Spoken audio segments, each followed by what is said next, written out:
cá estamos de novo com a nutricionista Mariana Chaves no nosso Aprender a Comer. Olá, Mariana. Olá. Eu sou o Nelson Ferreira e comigo está a Judite França. Esta semana falamos de cálcio, uma coisa de que todos precisam, de que está até mais associada ao osso, não é? Aos ossos. Exatamente. Temos cálcio ou não temos cálcio? E será que os portugueses, Mariana, consomem cálcio suficiente? Olha, os dados do INE, os que temos neste momento, dizem que sim, que o português em média consome cerca de 1000 miligramas de cálcio por dia, que é as necessidades para um adulto.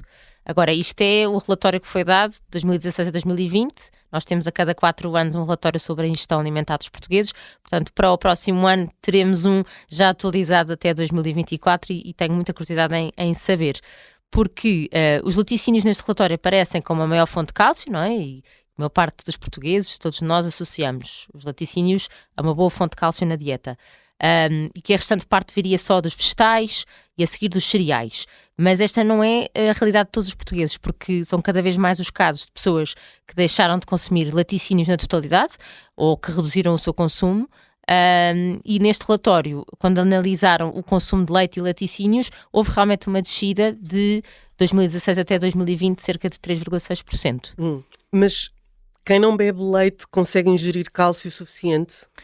Olha, consegue se souber onde os ir buscar e, portanto, eu acho que é super importante, faz parte da literacia alimentar, entender quais é que são as fontes de cálcio e como é que deve distribuir isto ao longo do dia, até porque as necessidades para um adulto em geral são 1000 miligramas.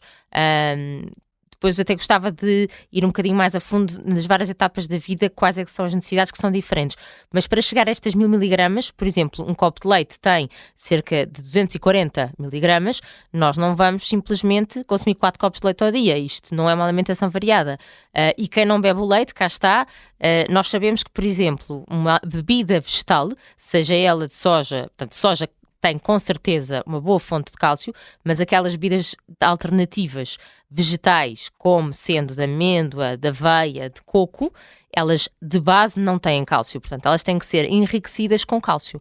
Mas se nós formos atentos e formos ver ao rótulo que lá está nos ingredientes a partir da carbonato de cálcio, que será o melhor aditivo em termos de cálcio, ou a melhor maneira de suplementar cálcio num produto destes, vamos ver que o valor final de cálcio desse produto vai ser igual ao do leite. Portanto, um copo de bebida de aveia suplementada com cálcio vai ter também as 240 miligramas de cálcio.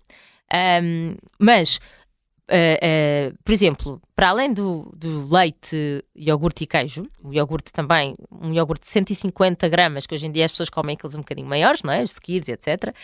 Tem cerca de 200 miligramas, portanto praticamente um copo de leite. E depois também vou aqui aos queijos, mas queria dizer, por exemplo, que a sardinha é claramente aqui um alimento muito mais rico em cálcio. Portanto, é um peixe. Estamos a falar de as análises que temos é, por exemplo, para a conserva de sardinha, em que eu tenho lá vários lombos de sardinha com as suas espinhas respectivas. E aqui, o que é a fonte de cálcio? São as espinhas do peixe, mas temos a vantagem, primeiro, de produto português, não é? Não precisa ser só em conserva, pode ser também em produto fresco, em peixe fresco. Mas as espinhas são tão moles que nós conseguimos perfeitamente ingerir, sem haver problema nenhum, e digeri-las. Conseguimos ir a buscar realmente esse cálcio, coisa que, por exemplo, na casca do ovo já não. Então um jaquinzinho frito que se come espinha e tudo. Exatamente. A pena é que tem muita gordura, mas lá que tem cálcio também tem, não é? Exato, é verdade. Mas essa Sabes parte... uma questão que se colocou há algum tempo e queria a tua opinião sobre isso e percebi até que marcas fizeram um bocadinho bandeira disto, que é o cálcio que está no leite não é absorvido naturalmente pelo teu organismo. Certo. Isto é verdade? Isso não é verdade. Okay. O cálcio que está no leite... Mas já vimos marcas a fazer campanhas com este discurso, não é? Sim. O cálcio que está nos laticínios é de fácil absorção.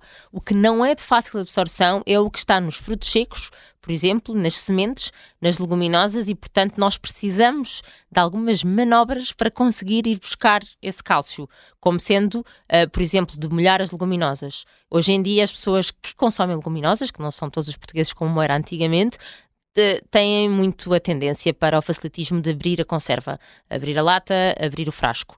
E a verdade é que não sabemos e provavelmente não há de ter sido molhado como faremos em casa, e uma das grandes perdas nutricionais que nós temos por consumir essas conservas é realmente porque não conseguimos absorver tão bem. Não só o cálcio, que é o que falamos hoje, mas, por exemplo, o ferro também. E aí sim está comprometido. Agora, imagina, há muita coisa que vai afetar a absorção do cálcio no nosso corpo. Uma das coisas, por exemplo, é o pH do estômago. Nós, para conseguirmos, porque nós quando ingerimos cálcio, por exemplo, um exemplo clássico, o cálcio adicionado às bebidas vegetais que eu estava a falar, carbonato de cálcio. Portanto, não é o cálcio sozinho, ele está ligado a outra molécula. Ele, quando chega ao nosso estômago, ele tem que ser separado, para depois nós conseguirmos absorver. E se o pH do nosso estômago não estiver correto, não estiver ácido, nós não conseguimos fazer isso com tanta facilidade.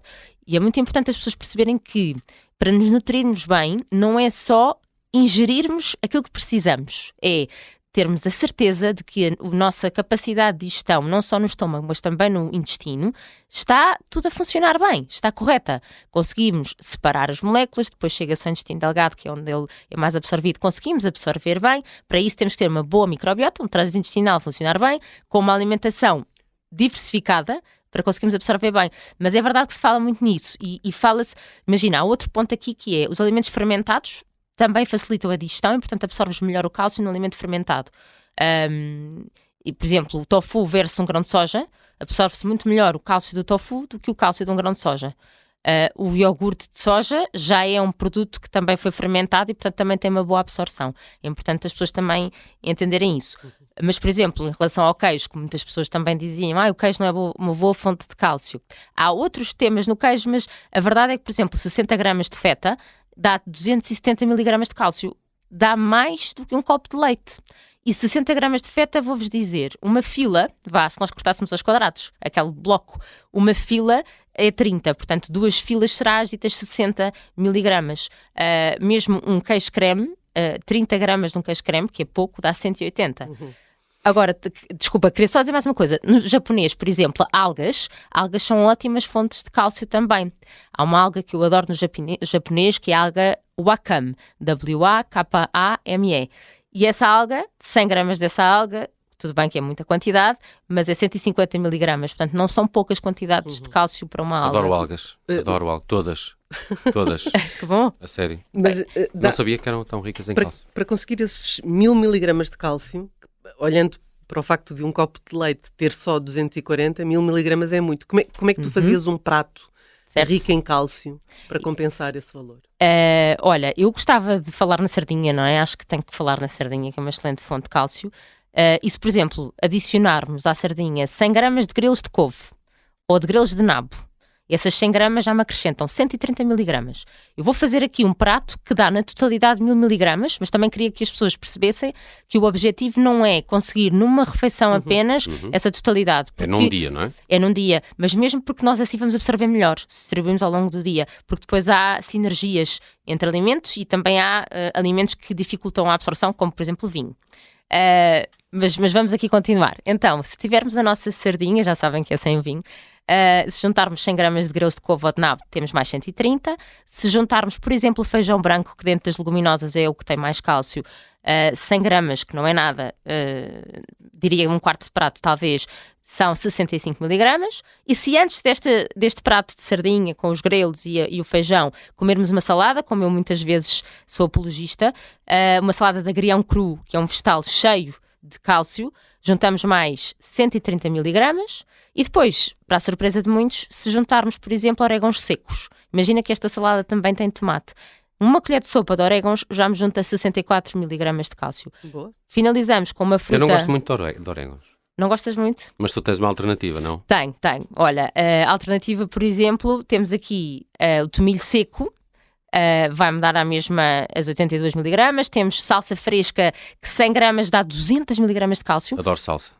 Aqui já vou conseguir na Sem salsa. dúvida. 100 gramas de hortelã também nos dá 200 miligramas, o manjericão dá-nos 177, mas há pouco naquela... Queres ver que salsa é melhor que coentros? E temos uma discussão regional, pelo menos em termos de cálcio, parece ser, ou não? É assim, os coentros também têm uma boa fonte, mas a salsa ganha. Tem mais. Queria só dizer também que naquela refeição que eu disse para prefazer as 1000 miligramas, eu teria que juntar, por exemplo, sementes de papoila, que é uma coisa que fica ótima em cima de uma fruta e, por exemplo, aqui estamos a falar de uma colher de sopa de sementes de papoila, 126 miligramas de cálcio. É muito. Okay. Sim, sem dúvida. Muito bem, falamos de... E havia aqui ainda muitos... Aliás, fiquei um bocadinho confuso há pouco com os frutos secos. Eles têm cálcio ou não têm tanto cálcio. assim? Eles têm bastante cálcio, as sementes têm bastante cálcio também, e é uma boa forma, isso e ervas aromáticas, de enriquecer um prato em termos nutricionais, não só organoléticos.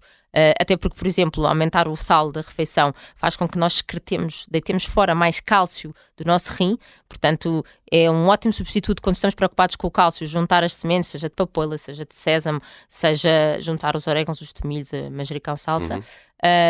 Nos frutos secos e nas sementes temos só um ponto, que é, eles têm fitatos, que é o que nós chamamos de antinutrientes. Então é muito importante aqui nós tentarmos eliminar esses antinutrientes. Como é que fazemos isso? Pondo de molho e tostando. E tostar os frutos secos é uma coisa fácil para o nosso dia. Eu costumo fazê-lo. Fica prometido, se alinhares comigo, Mariana, que tentamos fazer um bolo rico em cálcio no próximo episódio, até porque vamos voltar a falar de cálcio. Para quem ouve, vou aprender a comer no Spotify. Não se esqueça que a Mariana deixa sempre por lá uma pergunta. E a desta semana, a propósito deste episódio, é esta. Qual destes alimentos tem mais cálcio por porção? Um copo de leite, um copo de bebida de soja ou conserva de sardinha? Se esteve atento a este episódio, é fácil responder para quem ouve através do Spotify. Voltamos a falar de cálcio para a semana? Boa! Até para a semana. Até para a semana. Obrigada.